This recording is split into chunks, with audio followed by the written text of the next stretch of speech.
Paano kung ang isang gusaling itinayo para sa sining ay naging simbolo ng katahimikan at takot? At papaano kung ang trahedya nito ay hindi kailanman opisyal na kinilala? Noong 1981, itinayo ang Manila Film Center bilang pangunahing venue ng Manila International Film Festival. May deadline, may pressure, at kailangang matapos kahit anong mangyari.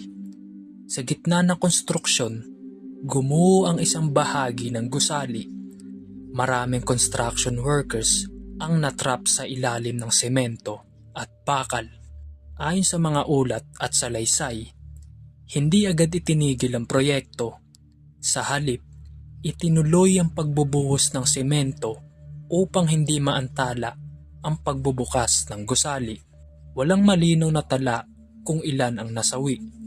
Walang opisyal na listahan ng mga biktima at halos walang pananagutan. Sa halip na hustisya, katahimikan ang namayani.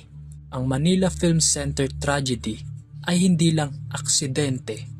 Ito ay paalala kung ano ang nangyayari kapag mas mahalaga ang imahe kesa sa buhay ng mga tao.